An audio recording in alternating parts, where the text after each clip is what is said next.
नमस्कार, मैं कविता उनियाल। आप देख रहे हैं मीडिया टुडे टीवी। आज की वीडियो में मैं आपको दो खबरें बताऊंगी। पहली खबर अफगान तालिबान को लेकर है। तालिबान ने अफगानिस्तान में 70 पॉलिटिकल पार्टियों पर बैन लगा दिया है। तालिबान का कहना है कि इस्लामिक कानून के खिलाफ है, इससे बंटवारे की भावना बढ़ती है। वहीं दूसरी खबर सऊदी अरब से है। सऊदी सरकार राजधानी रियाद की सभी दुकानों से सतरंगी चीजों को हटा रही है, जो समलैंगिकता को बढ़ावा देती है। शुरुआत करते हैं अफगान तालिबान खबर से। तालिबान ने अफगानिस्तान में सभी राजनीतिक दलों पर बैन लगा दिया है। तालिबान के मुताबिक ये शरिया कानून के खिलाफ है। तालिबान सरकार के न्याय मंत्री अब्दुल हकीम सरई ने कहा है कि मुसलमानों के लिए शरीयत के हिसाब से चलना ही जीवन का आधार है। इस कानून में पॉलिटिकल पार्टी का कोई वजूद नहीं है। काबुल में एक प्रेस कॉन्फ्रेंस के दौरान न्याय मंत्री ने कहा कि शरिया में राजनीतिक दलों के लिए कोई जगह नहीं होती, इसे देश के हित में नहीं माना जाता और ना ही देश इसे पसंद करता है।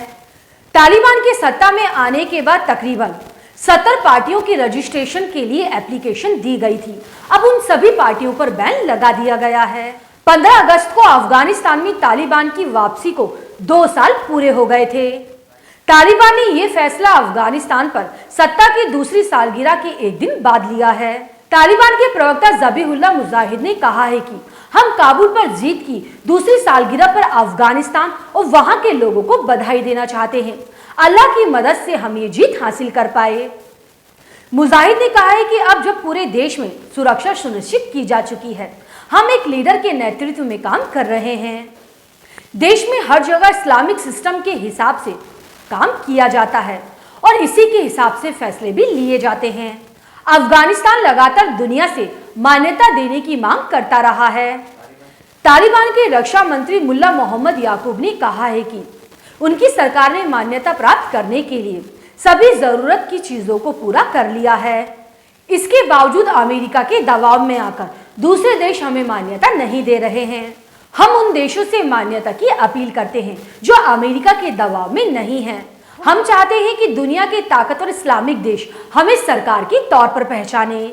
उन्होंने ये भी कहा, अगर सऊदी अरब हमें मान्यता देने के लिए तैयार हो जाता है तो हम 58 और मुस्लिम देशों से बातचीत करेंगे। अब बढ़ते हैं दूसरी खबर की तरफ। सऊदी सरकार राजधानी रियाद से सतरंगी कपड़ों और खिलौनों को जब्त कर रही है।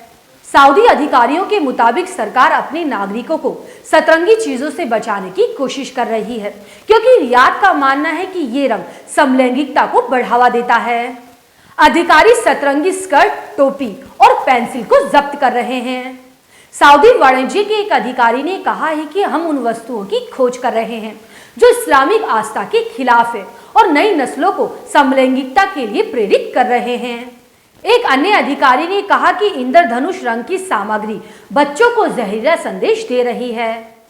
आपको बता दें, सऊदी अरब में समलैंगिकता अपराध है, जिसमें शरिया कानून के तहत सजा दी जाती है। सऊदी सरकार लगातार ऐसी फिल्मों में भी शिकंजा कसती है जिसमें समलैंगिकता शामिल है। इन दोनों खबरों पर आपकी क्या राय है, मुझे कमेंट करके जरूर बताइएगा। अब मैं आपको अगली खबर के साथ मिलूंगी। शुक्रिया।